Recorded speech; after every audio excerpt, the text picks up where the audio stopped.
안녕하세요. 김 작가의 역사리움입니다. 미국에서는 총기 사고가 전혀 놀랍지 않은 뉴스입니다.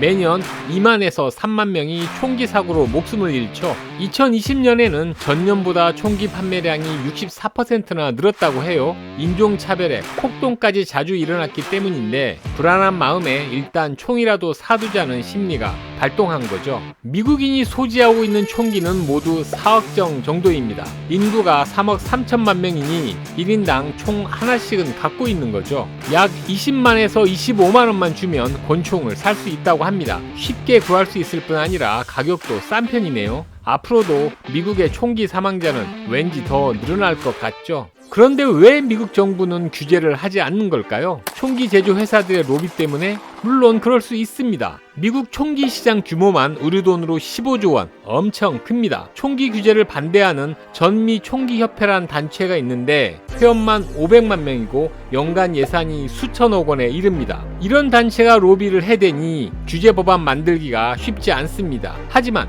진짜 이유는 다른 데 있습니다. 바로 헌법에 결함이 있어요. 오늘은 미국이 총기 천국이 된 역사적 배경을 알려드리겠습니다. 미국은 독립전쟁의 승리에 1783년 독립을 승인받았습니다. 이어 제헌의회가 꾸려졌고 1787년 헌법이 제정됐죠. 1788년 당시 13개 주의 3분의 2가 비준하면서 발효됐습니다. 정부 수립까지 착착 진행돼 가고 있는 것 같죠? 사실 잡음이 있었어요. 정계가 두 파벌로 분열됐죠. 한쪽은 연방정부에 찬성하는 연방주의자였고 다른 한쪽은 연방정부에 반대하는 반연방주의자였어요. 이 반연방주의자들이 헌법에 결함이 있다고 주장했죠. 헌법대로라면 연방정부의 권력이 너무 커질 수 있고 그 결과 개인의 자유가 침해당할 수 있다는 거예요. 결국 양쪽이 협상을 위해 테이블에 마주 앉았습니다. 양쪽은 의견 접근을 받고 마침내 타협에 성공했어요. 헌법을 새로 만들기보다는 필요한 조항을 추가하자는 거죠. 이렇게 해서 미국 헌법의 특징인 수정헌법이 만들어집니다. 요즘에도 미국은 헌법 자체를 고치지 않아요. 바꿀 필요가 있으면 새로 수정헌법 조항을 추가하죠.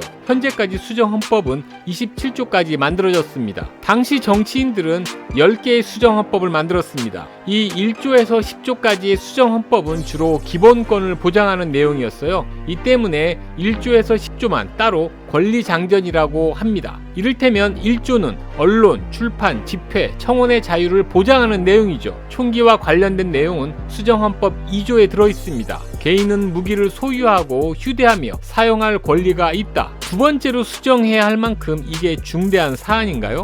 아마 당시에는 그렇게 여겼나봐요. 일단 건국 초기라서 치안 상태가 썩 좋지 않았습니다. 연방 군대가 임의로 개인의 사유지를 침범하기도 했죠. 개인의 생명과 재산을 보호하려면 스스로 무장하라. 그 권리를 법으로 보장한다. 이런 취지였던 것 같습니다. 21세기인 지금 이 수정헌법 2조가 골칫거리가 됐습니다. 추가로 수정헌법을 만들어 총기를 금지하면 될까요? 글쎄요, 쉽지 않을 겁니다. 헌법이 보장한 권리니까요. 또한 200년 넘게 개인의 총기 소유를 기본권으로 여겨왔어요. 그 고정관념을 파전 뒤집듯이 한 번에 바꾸지는 못할 겁니다. 미국 정부가 총기 규제 의지가 있는지는 둘째치고 설령 그 의지가 아무리 강하다고 해도 말이죠. 이래서 법은 미래를 내다보고 만들어야 하는 겁니다. 국민 감정에 호소하며 뚝딱뚝딱 만들어선 안 됩니다. 그 부작용은 지금이 아니라 미래에 나타나니까요. 혹시 총기 소유에 대한 의견을 묻는다면 전 반대입니다. 폭력에 폭력으로 맞서는 건 좋은 방법이 아니니까요. 지금까지 김 작가의 역사리움이었습니다.